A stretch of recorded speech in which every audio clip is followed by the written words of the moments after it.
নমস্কার, আপনারা দেখছেন চ্যানেল এবিসি। আমি বিজয়, আর প্রত্যেক দিনকার মতো আপনাদের সামনে উপস্থিত হয়ে গেছি।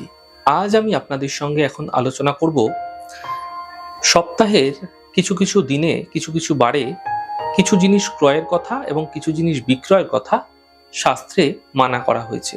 ঠিক সেরকমই আজ আমি আলোচনা করব শনিবার দিন আপনাদের ক্ষেত্রে কি ক্রয় করা উচিত নয় সেই সম্পর্কে, এবং কি বিশেষ কাজ করা উচিত নয় সেই সম্পর্কে, যা আপনাদের জীবনে খারাপ দিকগুলি উন্মোচিত করতে পারে সেই সম্পর্কে আলোচনা করব। দেখুন, যদি আপনারা শনিবার দিন লোহার কোনো জিনিস কিনছেন, তাহলে এমনটি কিন্তু ভারতীয় সমাজে বহুকাল থেকে এই পরম্পরা দীর্ঘ সময় থেকে মানা হয় যে শনিবার কোনো লোহার তৈরি জিনিস, কোনো দ্রব্য কিনলে সেটা কিন্তু আপনাদের ক্ষেত্রে শুভ নয়। যে শনির যে অশুভ প্রভাব তা আপনার জীবনে বৃদ্ধি পায় এবং বিভিন্ন কার্যে যে বাধা, বিপত্তি, ঝঞ্ঝাট, সমস্যা সেগুলি বৃদ্ধি পেতে শুরু করে দেয়। তাই লোহার তৈরি কোনো জিনিস কিন্তু শনিবার ক্রয় করতে নেই, এবং সাংসারিক উন্নতিতে কিন্তু বাধা আসে যে যার দরুন লোহার দ্রব্য কিন্তু কখনোই শনিবার দিন কিনবেন না। সর্ষের তেল, দেখুন সর্ষের তেল ভুল করে শনিবার আপনারা ক্রয় করবেন না। তেল ক্রয় করে প্রবেশ করছেন তাহলে পরিবারে রোগ বৃদ্ধি হতে পারে। রোগের আধিক্য হঠাৎ করে দেখবেন ধীরে ধীরে কিন্তু বৃদ্ধি পাবে আপনাদের। লবণ আমাদের খাদ্যের প্রধান উপকারী বস্তু হিসাবে মানা হয়, কিন্তু শনিবার লবণ কিন্তু কখনোই ক্রয় করা উচিত নয়।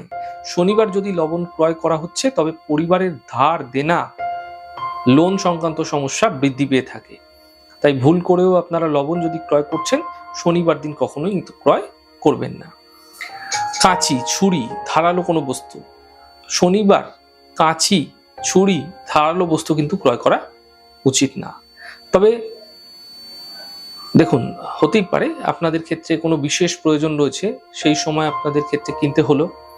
তবে মাথায় রাখবেন, সেক্ষেত্রেও শনিবার দিন যদি আপনারা এগুলি ক্রয় করছেন, সম্পর্কের মধ্যে কিন্তু একটা ছেদ আসবে এবং সম্পর্কের মধ্যে কিন্তু খারাপ দিকগুলি উন্মোচিত হতে দেখতে পাবেন।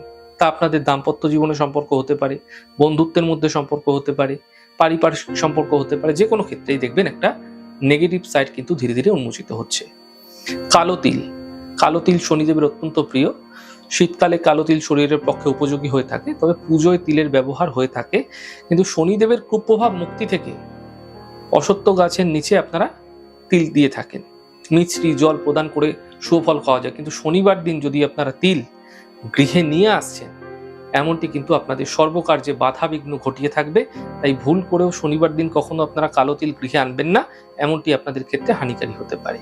কালো বস্ত্র আপনারা ক্রয় করছেন, ঠিক আছে, কিন্তু শনিবার দিন যদি কোনো কালো বস্ত্র ক্রয় করছেন, নেতিবাচক দিক আপনার জীবন উন্মোচিত হতে দেখতে পাবেন এবং আপনার কাজের মধ্যে একটা সর্বদাই কিন্তু অসফলতা লক্ষ্য করবেন। বারংবার ধরে একটা অসফলতা আপনার জীবনে ভীষণভাবে তৈরি হবে, বাধা আসবে, বিঘ্ন আসবে। দাহ্য বস্তু, শনিবার দিন দেশলাই হতে পারে, কেরোসিন হতে পারে, যেগুলি দাহ্য বস্তু আর কি, দাহ্য পদার্থ, এরকম পদার্থগুলি কিন্তু কখনোই গৃহে নিয়ে আসবেন না, এমনটি কিন্তু দুর্ঘটনার সম্ভাবনা বাড়িয়ে তোলে। তাই ভুল করেও শনিবার দিন কোনো দাহ্য বস্তু, কেরোসিন তেল, দেশলাই, গ্যাস, এগুলো কিন্তু আনা উচিত নয় আপনার গৃহে। তাহলে কিন্তু এর অশুভ প্রভাব আপনার জীবনে বৃদ্ধি পাবে, যার ফলে দুর্ঘটনার সম্ভাবনা কিন্তু বাড়িয়ে তুলবে। তাহলে আজ আলোচনা করলাম শনিবার দিন আপনারা ভুল করেও কোন দ্রব্যগুলো, কোন জিনিসগুলো কখনোই কিন্তু ক্রয় করবেন না, যা আপনাদের জীবনে কিন্তু নেতিবাচক দিকগুলি উন্মোচিত করবে। আমাদের এই ছোট ছোট আলোচনা যদি আপনার ভালো লাগছে, সেক্ষেত্রে লাইক করতে, কমেন্ট করতে, সাবস্ক্রাইব এবং শেয়ার করতে বন্ধুদের সাথে ভুলবেন না। অনেক ভালো, সুন্দর, সুস্থ থাকুন। আগামী পর্বে দেখা হবে।